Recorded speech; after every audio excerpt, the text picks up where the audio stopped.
None of that stuff was ever real. He didn't think it would work either. He just thought it was a way to get out of his own skin. He's like a pro wrestler. You have to realize this.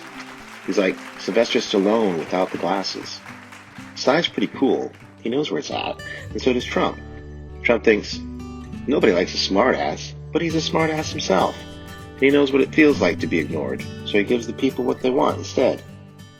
When reality TV came to call, that was completely unwarranted. He always operated in the shadows. All his wheeling and dealing. It was all very shady, really, but shady in a good way. He's very discreet. Plus, he does have a way with his words. In public, he'll talk nonsense as if he doesn't know his head from the menu at the local diner, but that's because he understands the power of words. Say something once, it's gone the second you shut your mouth. Say something twice, it may be heard. But when you repeat something often enough, it becomes reality, whatever that is. It's that flying saucers and the FBI thing. The FBI never did any research into flying saucers, so the rumors that they were doing it were everywhere. And then the next thing you know, the FBI is researching these rumors of flying saucers. Same with Trump. He's just discreetly handling his business behind closed doors, and then stories come out that have no foundation in reality whatsoever, and then TV comes around because they think he's the bigger-than-life billionaire clown. And then he becomes that. Everything changed when that happened. So, here you have this very shy, very polite man, and suddenly he's forced to be a show character. Well, he's smart. He's brilliant, in fact. He knows an opportunity when he sees it, and he jumps on it. He gains weight because you can't be a skinny billionaire unless you're Bill Gates. And by the way, I could tell you stories of Bill Gates you wouldn't believe. And the suits, man. Those suits were hilarious. I remember the first time we went into a store to get him a new suit, and he was just completely bowled over. "Do you actually wear this, Jeffrey?" he whispered to me. And I said, "This is what real power looks like, Donald." Just grinned, saw the beauty of it. They're well made, no doubt about that, with smooth fabric and silk in places where you never see it. And these labels, as if it was all made 100 years ago for the Sun King of France. But they made him look like a fat slob, and that's what he enjoyed. Then there are the women. I don't know what it is with women. You'd think by now they would all know how to hold their own, but it seems that pretty girls aren't interested in all that. Maybe it's just the promise of the good life, or the propaganda Hollywood routinely spits out. You know, like, is Julia Roberts doing a Pretty Woman for Sale thing, and frolicking with handsome Richard Gere? And now you can say, well, that's old. We have hashtag, Me Too now, and we have Alexandra Ocasio-Cortez, but then you forget that the reality is Hillary Clinton, who is obviously brilliant, and then there's Donald, who's apparently a clown, and still he just blows her away. So, that's women for you.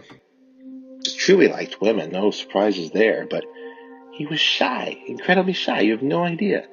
At the parties we used to have, well, the girls weren't exactly underage, I wouldn't say that, but let's just say they were very beautiful, and maybe we erred on the side of actual years lived on Earth. Anyways, Donald wouldn't look at him. Stammer, blush. We've all heard him, that recording of him saying, "You can grab him by the pussy," remember? Well, sure. If they tied him to a chair and sat on his hands, maybe. Who's the pussy exactly? He wanted to be Bruce Willis, all swagger and smirk, but it's hard to do a Bruce Willis when you're blushing. And one day, I showed him a newspaper article about Venezuela. And in Venezuela, they have pageants for everything. Every neighborhood organizes its own pageant, and every line of business has a competition going. Even the army has a beauty pageant. So that's women for you. And Trump, he's just blushing when they say so much as hi. And then he reads about Venezuela. So I introduced him to the wonderful world of Miss World. Suddenly Trump was all alive, and his incredible brain was firing. Because at the time, Miss World, that was like a Martin Scorsese movie gone wrong. Imagine old men in these billionaire suits, smelling of cigars and death, sizing up white trash jailbait and bikinis, parading in the kind of dance hall where your mom and your dad used to go before the Second World War. That is what Miss World was. And Miss Universe, that was the same thing, except with the girls snorting cheap cocaine before they went on stage.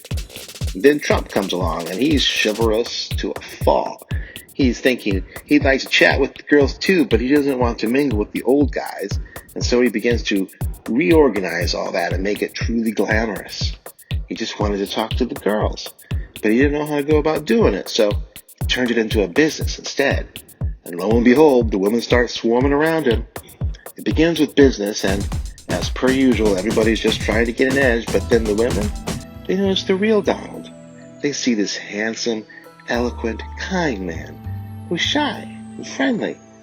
And he has money, and he's organizing all this, so the women start coming up to him, and he doesn't know what to do, but he likes it. Who wouldn't? And he's gullible, because he knows men, but he doesn't know women. Next thing you know, he's married. Now, the first Miss Trump, I forget her name, but I remember Donald used to fawn over her till she just went a little too far, and he saw what was happening. It was like the Roman Emperor Claudius and his wife Messalina. Claudius was this wise, older man, a just and sensible ruler, well loved by all his people, because before him they'd had Caligula turning that Roman Empire into an insane asylum, and now Claudius has restored normalcy. But Mrs. Claudius, she's young, she's hot, she's not really that much into older men, and she's having a ball. She and the other bored housewives of Rome screwing the royal guard and any and all young body that happens to be around. There probably were a lot of pretty boys around back then. They had slaves from all over the world, and the Romans owned parts of Africa too, and I'm guessing those stories you read have a firm basis in the lived reality, if you catch my drift. But Claudius doesn't know, because he's smitten with his young, beautiful wife. And one day someone tells him what's really going on, and he's crushed. But he's the emperor, and he does what he has to do. Mrs. Claudius is duly put to death, her lovers are duly murdered, and other wives are duly whipped, but the color has gone out of his life. Claudius dead on the inside. The whole thing starts slipping again. The next thing you know, he's dead. They get Nero for an emperor, and Rome's burning while he's playing the fiddle. Same thing happened with Trump. He just lost his faith in the inherent good of mankind. When I first met Donald, he was like a saint, always reading or quietly going about his business. But I watched him change. He liked building things because it's a man's world and it's very precise work, and you get to work out clever deals for financing. Then the beauty pageant showed him women admired him, which at first he couldn't even conceive of.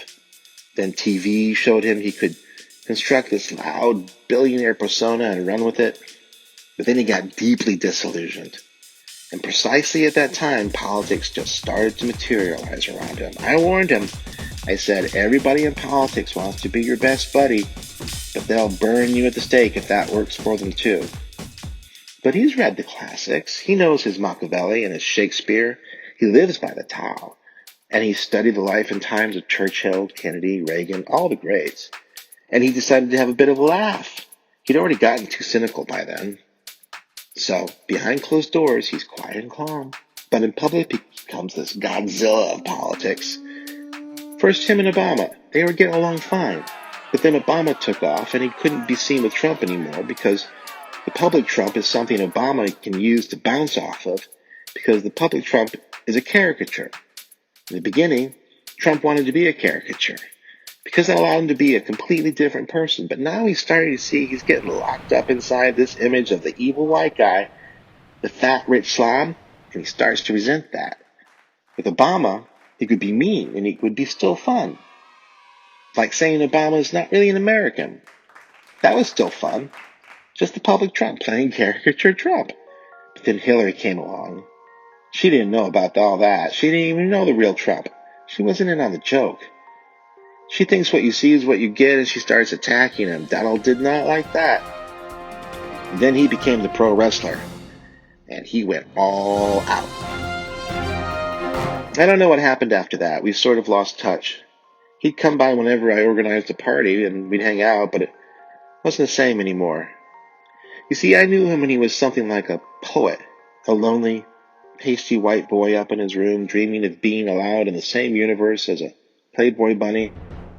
Then I made this joke about Miss Caracas, and He slid into a world of fake glamour. He developed a public character like an actor would, and suddenly he's recognized as the American dream personified, and fabulous women start telling him he's like a gorgeous young god to them. Then Hillary comes along, and she's so out of touch, she just basically hands him the presidency. So I guess now he's up in the Oval Office, reciting poetry and listening to Schubert. But he's like this quantum particle that changes when it's observed. When no one's watching, he's this kind and loving person who wants to be everyone's favorite dad. But as soon as anyone looks, he instantly turns into the Donald and becomes what they expect him to be.